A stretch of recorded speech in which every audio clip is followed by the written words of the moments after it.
Well, hello gamers, welcome back to the channel, and today we are with Captain Mez, not Captain Barbara. Captain Barbara is with her team on the Eel, and she will be making another foray into the deep soon for your entertainment, no doubt to be horribly slaughtered again, although I've got some thoughts on that.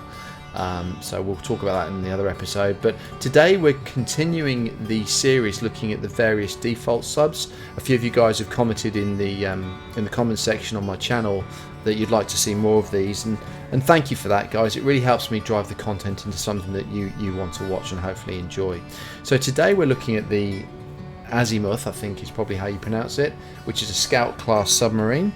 I'm interested in this one because the stats on the wiki say that this is the fastest default sub, horizontal speed anyway, of 30 kilometers an hour, and it's only 10,000 marks. So potentially this could be something that we upgrade to with Barbara, just so we can sort of speed through some of those delivery missions. But before we make that decision, let's get in there and let's have a look at it. Alright, so here we are on the top deck. Straight away we can see three diving suits here, and over here we've got the exit to the sub. Pretty standard. I think that was quite similar to the humpback we were looking at. Was it the humpback? Can't remember. Okay, so standard stuff here. You've got your dive gear, which makes perfect sense. So you've got your dive gear, your dive suits right at the top of the sub, and that's where the crew would assemble to come out. Geez, some pretty tatty looking wiring there, but we'll move on past that. We've got some depth charges here. So this vessel's got some depth charges. I've got no idea how they work. So we'll have a play with that if Barbara does end up buying this. I wonder if I can... What does it say? Oh, okay. Depth decoy shower. A decoy that can be deployed via depth charge launchers will sync, producing loud acoustic signals, attract the attention away from the sub. Wow, I love that. That's awesome. That is great. Alright, that's cool. So we've got a ladder, obviously not going up, that will go down. We'll have a look at that in a sec. And we've got the sort of the conning tower here. So the command room, I should say. So top level, we've got the airlocks, we've got the command tower. We'll go down and look at this, the second level in a minute. The gunnery's at the front there.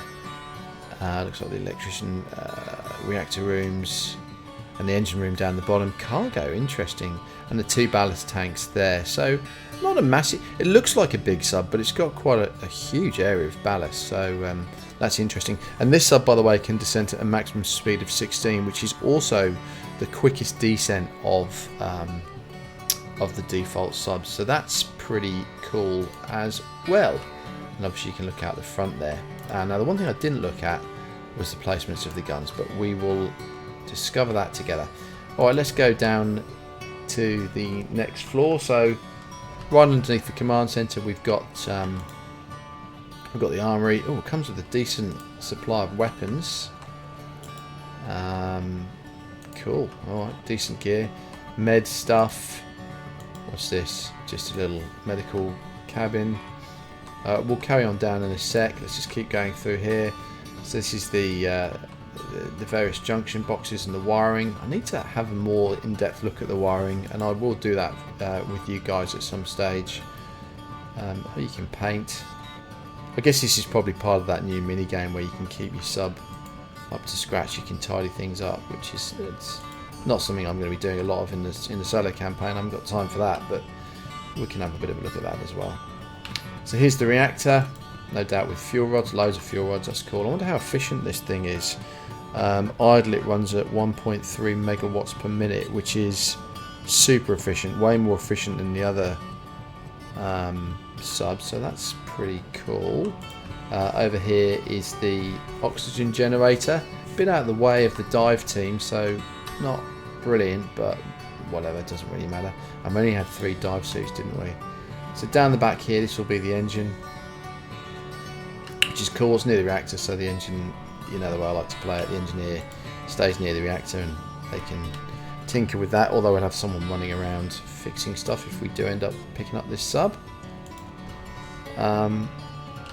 Right, now what's down here? So let's hop down into this area.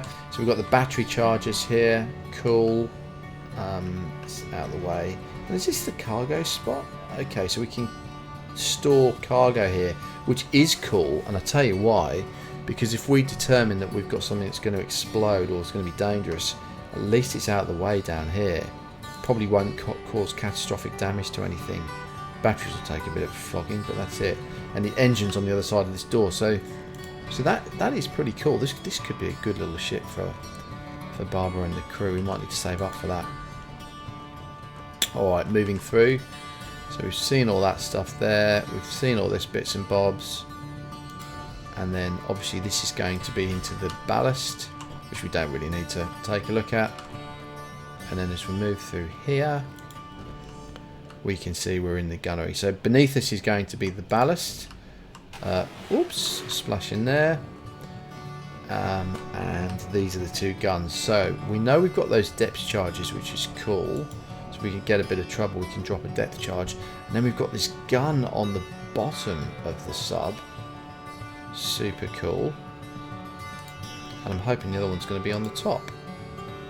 It is, but it looks like it's at the top back. So I'll tell you what we're going to do. Let's run... Nothing else to point out here. Yeah, no fabricators or deconstructors or anything. So it's a pretty basic sub, but it's only a scout class sub, but definitely would be manageable with a smallish crew. I'm loving those depth charges. Only 3 suits, so of course that's going to cause me problems when it comes to shifting Barbara's team across. Let's just quickly climb up here and have a look at the plans on this handy little doodad. So as we can see, yeah, so really good arc of fire on the bottom of the sub, so that's handy because I imagine you're going to be dropping the depth charges out of the bottom there.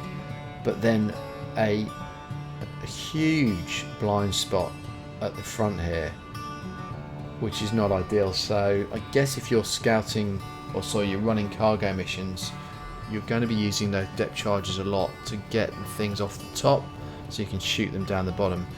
If you're running left to right, you're going to have a lovely arc of fire for things chasing you from behind, but if you run into anything, you could be in a bit of bother. So as always with the default subs, you know, they're never perfect. Which is why the workshop is such a cool part of this game. But in my opinion, if you're playing the campaign, you know, even though I'm using the eel, which is not a default sub, it could make it a little bit too easy.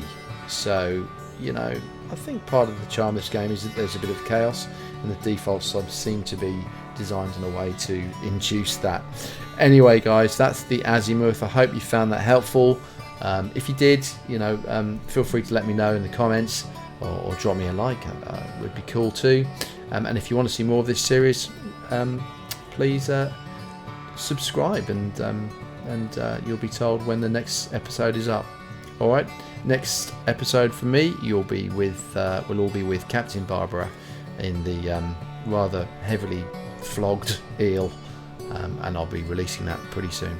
All right, thanks guys, take care. Mezso out.